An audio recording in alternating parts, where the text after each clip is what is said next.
வணக்கம். இன்னைக்கு நாம ஒரு செம்மையான அதே சமயம் ரொம்பவும் ஆழமான ஒரு டாபிக்கை பார்க்க போறோம். தென்னிந்தியாவோட புவியியல் காலப்போக்கில் எப்படி மாறுச்சு அப்படிங்கிற ஒரு பிரம்மாண்டமான பயணத்துல தான் நாம இப்ப இறங்க போறோம். உண்மை சொல்லணும்னா இது வெறும் ஒரு மாநிலத்தோட வரலாறு மட்டும் கிடையாதுங்க. 2000 வருஷமா தொடர்ந்து உருமாறிக்கிட்டே இருந்த ஒரு மாபெரும் நிலப்பரப்போட கதை. ஒரு நிமிஷம் இதை யோசிச்சு பாருங்களேன். 2000 வருஷம் பழமையான ஒரு கலாச்சாரம் இன்னைக்கு நாம மேப்ல பாக்குற இந்த பார்டர்ஸை எப்படி வாங்குச்சு? இன்னைக்கு நாம மிக சாதாரணமாக பாக்குற இந்த எல்லை கோடுகள்லாம் சும்மா ஓவர்லைட்ல வந்துடல. இதுக்கு பின்னால எண்ணற்ற தியாகங்கள், மாறிக்கிட்டே இருந்த அரசியல் சூழல்கள், நிறைய விஷயங்கள் இருக்கு. அது எப்படி நடந்துச்சுன்னு தான் இந்த தொகுப்புல நம்ம முழுசா ஆராய போறோம். சரி, வாங்க உள்ள போலாம். இதை நாம ஈஸியா புரிஞ்சிக்க ஒரு 5 முக்கிய காலகட்டமா பிரிச்சுக்கலாம். 1. பண்டைய பேரரசுகள். 2. ஆங்கிலேயர் காலத்தின் எழுச்சி. 3. பிரம்மாண்டமான மெட்ராஸ் மாகாணம். 4. மொழிவாரி மாநிலங்களுக்கான போராட்டம். அப்புறம் கடைசியா தமிழ்நாட்டின் பிறப்பு. முதல்ல ரொம்ப வருஷத்துக்கு முன்னாடி, அதாவது பண்டைய பேரரசுகள் காலத்துல எல்லைகள் எப்படி இருந்துச்சுன்னு பார்ப்போம். அப்பெல்லாம் இப்போ இருக்கிற மாதிரி ஃபிக்ஸ்டான பார்டர்ஸ்லாம் கிடையாதுங்க. நிலத்தோட தன்மையை வச்சு தான் பிரிச்சிருந்தாங்க. மூவேந்தர்கள் ஆட்சி பண்ணப்ப இந்த நிலப்பரப்பு சேர சோழ பாண்டிய நாடுகள்னு அழைக்கப்பட்டுச்சு. ஆனா அதுக்கப்புறம் பல்லவர்கள் காலத்துல பாத்தீங்கன்னா தொண்டை நாடு, வேநாடு, கொங்கு நாடுன்னு பேர்கள் அப்படியே மாறிடுச்சு. சிம்பிளா சொன்னோம்னா யார் ஆட்சி பண்றாங்களோ அதுக்கேத்த மாதிரி எல்லைகளும் பேர்களும் மாறிக்கிட்டே தான் இருந்துச்சு. இதுல இன்னொரு இன்ட்ரெஸ்டிங்கான விஷயம் என்னன்னா, ராஜராஜ சோழன் காலத்துல நம்ம எல்லைகள் சும்மா பிரம்மாண்டமா விரிவடைஞ்சிருந்துச்சு. தென்னிந்தியாவை தாண்டி இலங்கை, மாலத்தீவுகள், மலேசியா, இந்தோனேஷியா, ஏன் வடக்கே ஒடிஷா மற்றும் கங்கை நதி வரைக்கும் கூட பறந்து விரிஞ்சிருந்துச்சு. ஆனா மூவேந்தர்களோட வீழ்ச்சிக்கு பிறகு வந்த டெல்லி சுல்தானியர்கள், விஜயநகர பேரரசு, நாயக்கர்கள், மராத்தியர்கள் இவங்களோட படையெடுப்புகளால அந்த மாபெரும் நிலப்பரப்பு கொஞ்சம் கொஞ்சமா சுருங்க ஆரம்பிச்சிருச்சு. அடுத்து அப்படியே கொஞ்சம் முன்னோக்கி வந்து ஆங்கிலேயர்கள் எப்படி உள்ள வந்தாங்க, அவங்க ஆதிக்கம் எப்படி ஆரம்பிச்சதுன்னு பார்க்கலாம். வெறும் வியாபாரம் பண்ண வந்தவங்க எப்படி நிலத்தை ஆக்கிரமிச்சாங்கன்னு பார்க்கறது ரொம்பவே சுவாரஸ்யமான ஒரு கதை.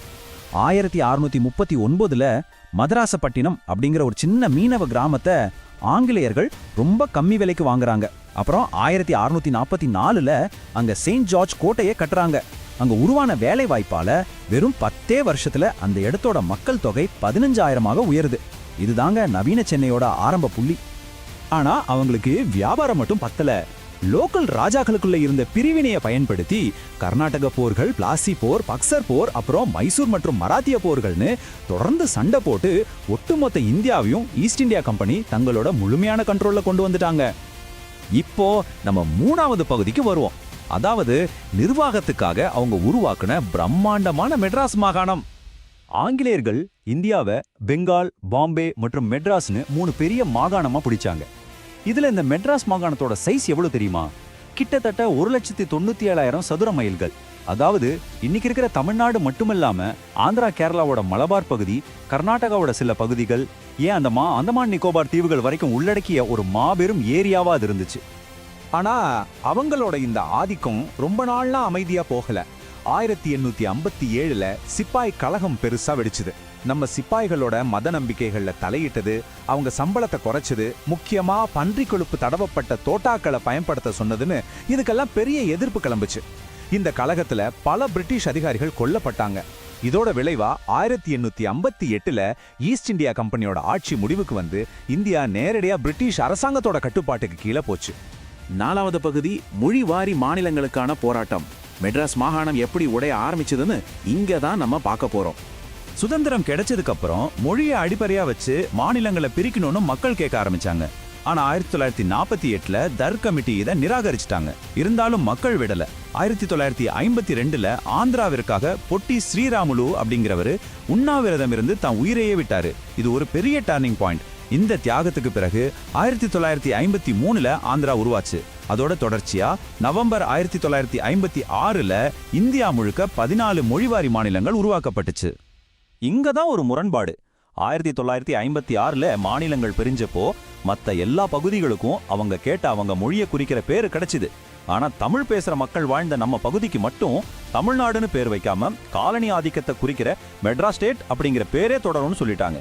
இது மக்கள் மத்தியில பெரிய அதிருப்தியை உருவாக்குச்சு. இப்போ நாம கடைசி பகுதிக்கு வந்துட்டோம். நம்ம தமிழ்நாட்டின் பிறப்பு, அந்த பெயர் எப்படி கிடைச்சதுன்னு பார்ப்போம். இந்த மெட்ராஸ் ஸ்டேட் பேரை மாத்துறதுக்காக சங்கரலிங்கனார் உள்ளிட்ட பலரின் உண்ணாவிரதங்கள், ஏகப்பட்ட போராட்டங்கள் நடந்துச்சு. கடைசியா ஜூலை 18, 1967 அன்றைய முதலமைச்சர் திரு அண்ணாதுரை அவங்க பல அரசியல் தடைகளை தாண்டி மெட்ராஸ் ஸ்டேட் அப்படிங்கிற பேரை அதிகாரப்பூர்வமா தமிழ்நாடுன்னு மாத்தினாரு. இது வரலாற்றுல நம்மளோட உண்மையான அடையாளத்தை மீட்டெடுத்த ஒரு மிக முக்கியமான நாள். பேர் மாறிடுச்சு, ஆனா எல்லை பிரச்சனை முழுசா தீரல. மார்ஷல் நேசமணி அவங்களோட தலைமையில திருவிதாங்கூர் ராஜ்யத்துல இருந்த கன்னியாகுமரிய தமிழ்நாட்டோட இணைக்க பெரிய போராட்டமே நடந்துச்சு. ரொம்ப வருத்தமான ஒரு விஷயம் என்னன்னா, இதுல நடந்த துப்பாக்கிச் சூட்டுல 11 தமிழர்கள் தங்கள் உயிரே தியாகம் செஞ்சாங்க.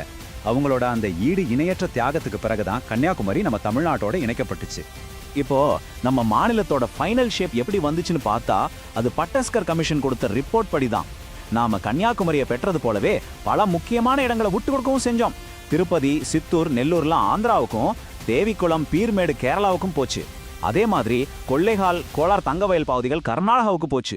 இப்படி பல பகுதிகளை விட்டு கொடுத்து பல தியாகங்களை செஞ்சுதான் இன்னைக்கு நாம பார்க்குற இந்த மேப்பை நம்ம வாங்கியிருக்கோம். ஸோ இதையெல்லாம் யோசிச்சு பாருங்களேன். மூவேந்தர் காலத்துல ஆரம்பிச்சு ஆங்கிலேயர் காலத்தை மெட்ராஸ் மாகாணம், மொழிவாரி போராட்டங்கள், நிறைய பேரோட உயிர் தியாகங்கள்னு 2000 வருஷமா உருமாறிக்கிட்டே வந்துதான் இன்னைக்கு நாம வாழ்ற இந்த தமிழ்நாடு உருவாகி இருக்கு. இந்த நெடிய வரலாற்றை புரிஞ்சுக்கிட்டதுக்கு அப்புறம் இனிமே உங்க வீட்லயோ ஸ்கூல்லையோ மாட்டியிருக்க தமிழ்நாட்டோட மேப்பை பார்க்கும்போது கண்டிப்பா அது வெறும் ஒரு வரைபடமா மட்டும் உங்களுக்கு தெரியாது இல்லையா? இதை பத்தி நீங்க என்ன நினைக்கிறீங்கன்னு யோசிங்க. அடுத்த ஒரு சூப்பரான தகவலோட உங்களை சந்திக்கிறேன். நன்றி.